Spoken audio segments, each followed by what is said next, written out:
Happy birthday to you. Happy birthday to you. Happy birthday, happy birthday. Happy birthday to you. Happy birthday to you. Happy birthday to you. Happy birthday, happy birthday. Happy birthday to you.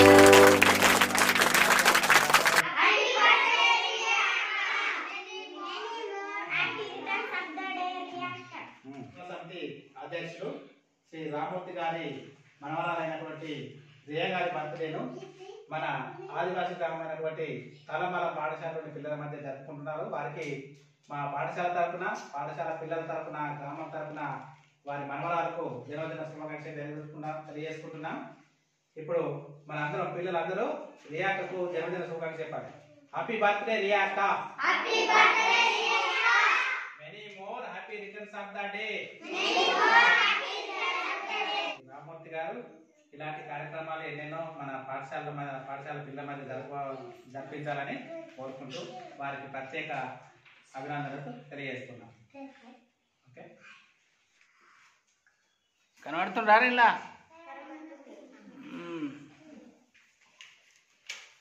నేను కనబడాలి, నేను బాగానే కనబడుతున్నా.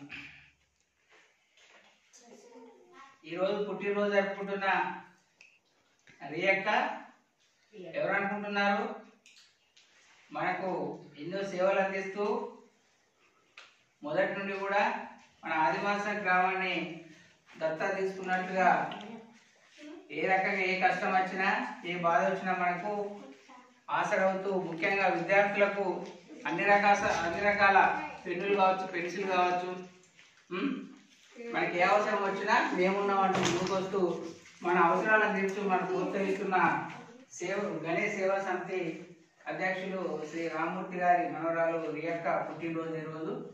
ఆమె ఇక్కడ మనకు అందుబాటులో లేకున్నా, అమెరికాలో ఉంటున్నా కూడా తన జ్ఞాపకాలను, తన యొక్క బర్త్డే వేడుకలను మన పాఠశాల, తలమల పాఠశాల మన మధ్య జరుపుకోవడం అనేది చాలా సంతోషపడుతుంది. కాబట్టి మరి ఆ రియాక్క యొక్క అయితే నానమ్మ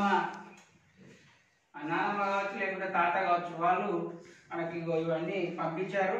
దాంతోపాటు బిస్కెట్లు, చాక్లెట్లు అవటి ఇవన్నీ పంపించారు. కాబట్టి నిండు ఆరోగ్యాలతో సుఖశాంతశాలతో చల్లగా ఉండాలని కోరుకుందాం.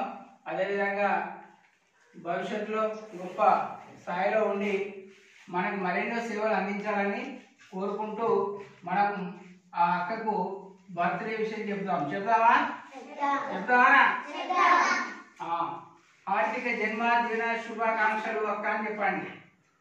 హార్దిక జన్మదిన శుభాకాంక్షలు అనండి. హ్యాపీ బర్త్డే అక్క అని చెప్పండి. హ్యాపీ బర్త్డే అక్క. మరొకసారి చెప్పండి. హ్యాపీ బర్త్డే రియక్క. మరొకసారి. అయితే ఇంకో ముచ్చట ఏంటంటే, అక్క ఎందుకు పంపిస్తాను మీకు? మీరు భవిష్యత్తులో బాగుండాలి, మన బతుకులో మార్పు రావాలి, మన జీవితాల్లో ఉన్నతంగా ఉండాలి. కాబట్టి మనకి ఏది లేకపోయినా కూడా అన్ని రకాలుగా మనకు సహకారం అందిస్తున్నది. కాబట్టి మరి ఆమె ఏం కోరుకుంటుంది మన నుండి? ఏం కోరుకుంటుందిరా? చదవాలని కోరుకుంటుంది, మనం ఎదగాలని కోరుకుంటుంది. కాబట్టి ఆమె ఏదైతే కోరుకుంటుందో ఆ కోరిక నెరవేర్దామా? చదువుకుందామా? ఆపేద్దామా? మరి చదువుకుంటేనే అక్క మరిన్ని ప్రోత్సాహాలు మనం పంపిస్తూ ఆమె కూడా ఆనందంగా ఉంటుంది. అరే పిల్లలు మనం పంపించినాం కదా, వాళ్ళు చదువుకుంటున్నారని ఒక ఆనందం వాళ్ళకు కూడా ఉంటుంది. కాబట్టి తప్పకుండా మనం చదువుకోవాల్సిందే. ఓకేనా? మనలో మార్పు ఖచ్చితంగా రావాల్సిందే. కాబట్టి ఖచ్చితంగా మార్పు తీసుకొస్తూ అక్కకు మనం మీ మార్పు తీసుకొస్తామని ఒకసారి గంటా పదంగా చెప్పండి. అక్క మీరు ఇచ్చిన ప్రోత్సాహంతో మేము బాగా చదువుకుంటాం, గొప్ప గొప్ప చదువులు చదువుకుంటాం, మా జీవితంలో మార్పులు మేమే తీసుకొస్తాం. కాబట్టి ఖచ్చితంగా మీ ఆశీర్వాదం కావాలి అక్క అని ఒకసారి అందరూ కూడా చప్పట్లతో ఆశీర్వాదం కోరుకుంటున్నారా? పాఠశాలకు క్రమం తప్పకుండా వస్తూ బాగా చదువుకొని మీ కోరిక నెరవేరుస్తూ మా జీవితాల్లో వెలుగులు నింపుతామని రేఖ బర్త్డే సందర్భంగా హామీ ఇస్తున్నాం. అందరం కలిసి మరొకసారి అక్కకు బర్త్డే శుభాకాంక్షలు. నమస్తే అక్క.